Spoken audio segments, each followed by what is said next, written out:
What's up, everybody? It's your boy Shadow Hunter here, back with my first voiceover in a long time.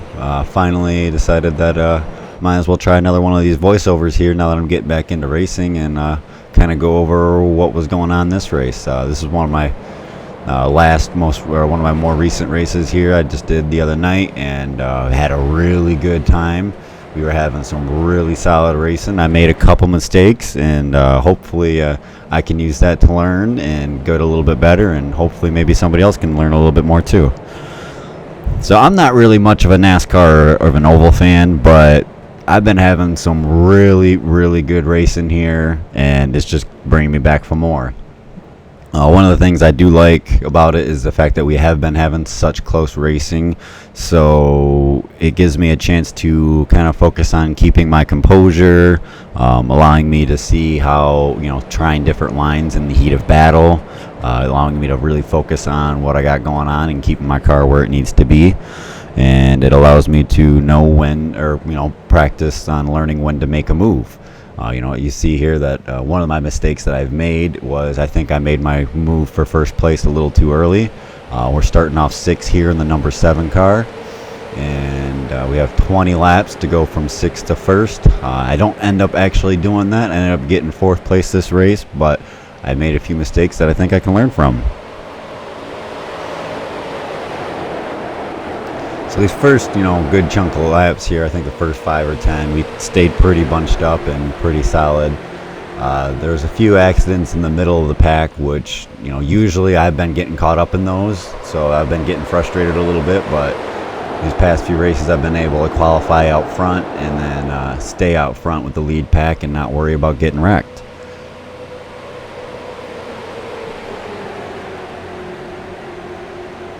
One of the things here at Charlotte too I've noticed is that if you play your cards right and you can keep your momentum, you can run 2 wide pretty much the whole race. You can pretty much maintain pace with whoever's on the inside line if you hook the seam just right and don't scrub speed a lot when you're coming in on corner entry. And you just got to watch your line and maintain smoothness.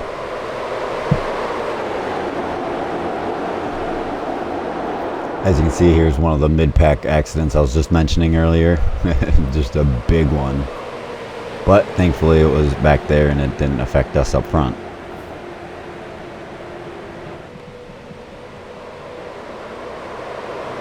So one of the things here is that seems like the lead car here, the number 11 and the number 13 car, are a little bit more conservative than the number 18 and the number 5 car. Those guys were a little bit more on the aggressive side. Now, there's a certain amount of balance that you need to have when it comes to these oval races about having good aggression and making moves and making things happen, but also realizing that maybe now's not the time to be aggressive. And I think there's a couple times where they made a couple moves that were a little sketchy, and you'll see there's one spot where we're getting ready to go 3 wide. Oh, there's another accident. We're getting ready to go 3 wide into turn 3, and it's just not a good look, so I back out. But, these first few laps, we're running side by side. I mean, look at that. Me and the 13 car, I literally could have reached out my hand out the window and put my hand on his door.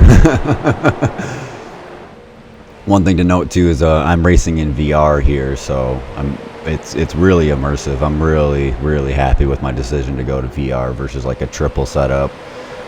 VR has just been amazing for in-car immersion.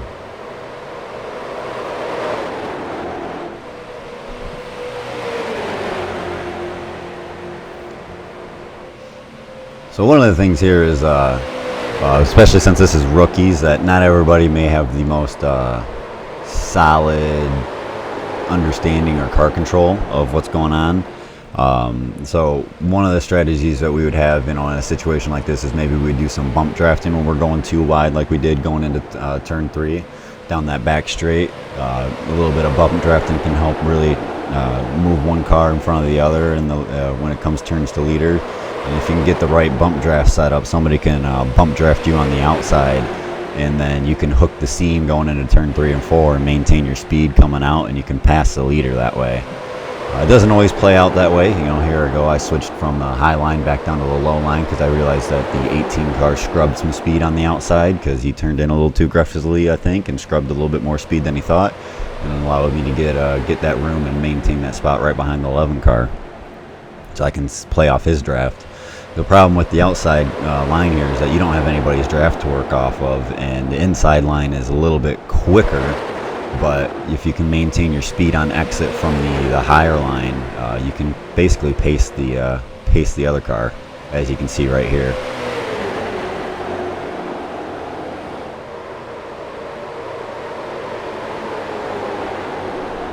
So now here's where it starts getting fun. I'm kind of getting set up here to take a position or take a move. Been kind of watching these two play out, and I've been able to slowly get up alongside the 18 car here. He's been kind of falling back a little bit, losing speed.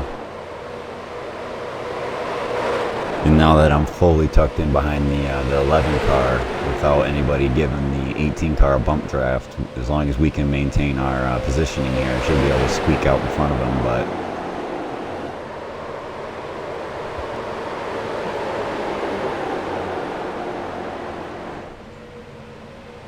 we're talking about he comes down and kind of pinches me a little bit there on the inside, but hey, that's racing. Gotta be able to maintain your car position and hold your line. So one of the things here too is I've been looking to maybe set up, if I remember correctly, I was looking to set up maybe a bump draft to kind of give the 11 car a boost and to get me a little bit more in front of the 18 car here to kind of secure my second place. Because right now it's really a toss-up whether I'm in second place or third, because the 18 car. But as you see, the 11 car, this is one of the biggest issues when going too wide in the rookie races, is that, as you saw there, the 11 car didn't quite hold his inside line and tangled up and bumped the 18 car, which he got loose and got into the wall and really kind of ruined his race right there. Thankfully, it wasn't terrible. I actually ended up getting the same situation a little bit later. I'm on the outside, and the mistake happens, and we kind of come in towards each other, and I get bumped, and I had to scrub a lot of speed. So now here's where I made my mistake, is I jumped out way too early, kind of put myself in the same position that the 18 car was in, and that I'm kind of holding the outside line, but I didn't really have enough momentum to really make a move stick. But what you can see here is I'm kind of holding the exit a little bit more, trying to maximize my exit so I can maintain as much speed as possible heading into the next turn to try to make the best out of the high line that I can. Because that's where your advantage comes from, is you can kind of get a little bit more speed maintained on exit there.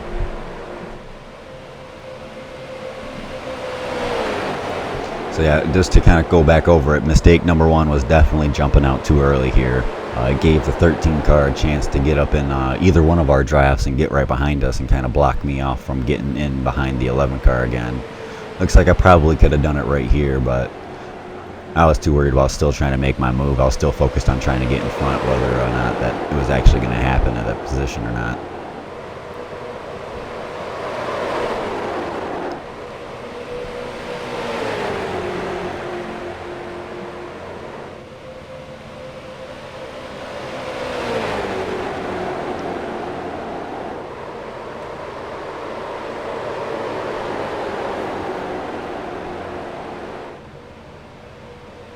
You see here, man, we've just been pacing each other the whole time. We were having a really good time, good race. I'd say all this lead pack here was all a bunch of really solid drivers, for the fact that we were able to maintain it. Now, this wasn't the first race that we had together. I think I did 2 or 3 races with these guys in a row where we were all pretty much in the same setup of we're all on the lead pack, just running door to door in a nice little group.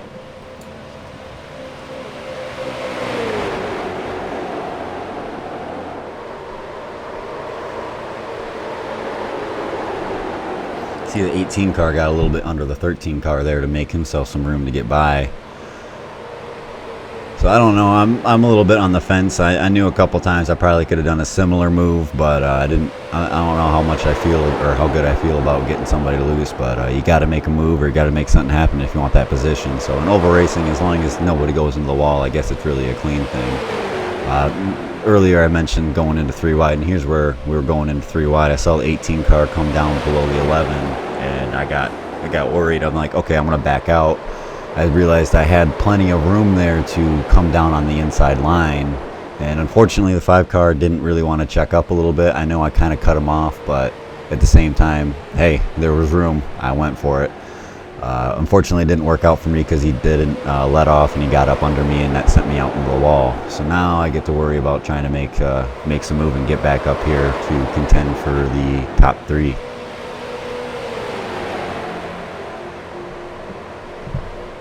So I'd call that that move where I came down a little too early, mistake number 2. Granted, I would consider that more of a mutual mistake, but since it kind of worked out for number 5, he's still maintaining that top 3. I'd say that it was more a mistake on my end than it was on his end.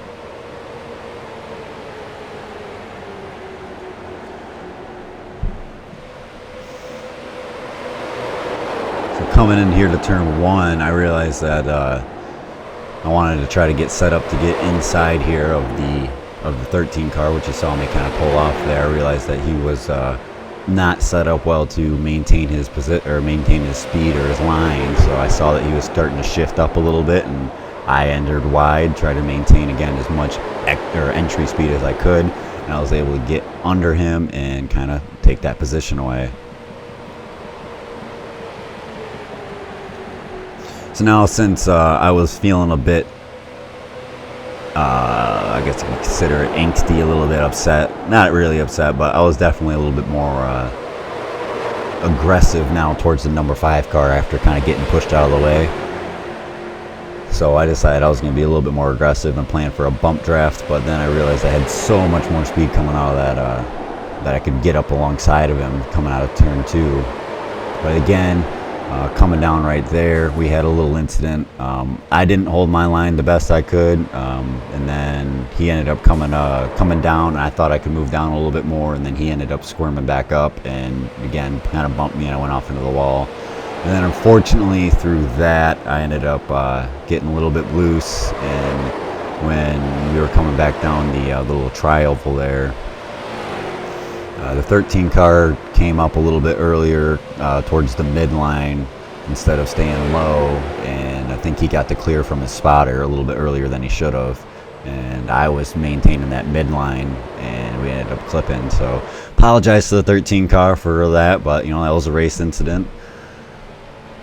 So I would consider that really mistake number 2 or mistake number 3 there, which really kind of ended up solidifying me getting into 4th, is the fact that I wasn't able to maintain my line position the best, and I just thought I had a little bit more room to come down than I did, and when the 5 came back up and clipped me, it sent me into the wall. Thankfully, we still all finished in the top 5, and we had a pretty solid race. A little bummed that I wasn't able to make a play for 1st or 2nd, but I'm really happy with a solid top 5, moving from 6th to 4th.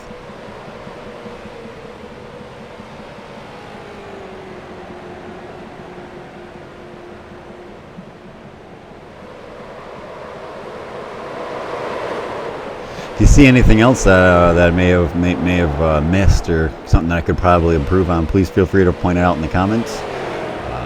Hoping maybe, depending on how well this video does, I might be doing some more of these. I have another couple good races. One of them I might be talking about coming up here is Lean-In. I qualified first and led the whole race, green to checker. And I had pretty much kind of like this race. We were all bunched up the whole time, and I had to defend my position. It was really good, and it was another one of those situations where it was really great for some learning how to deal or work under pressure. So thanks everybody for watching, and hope you had a good time.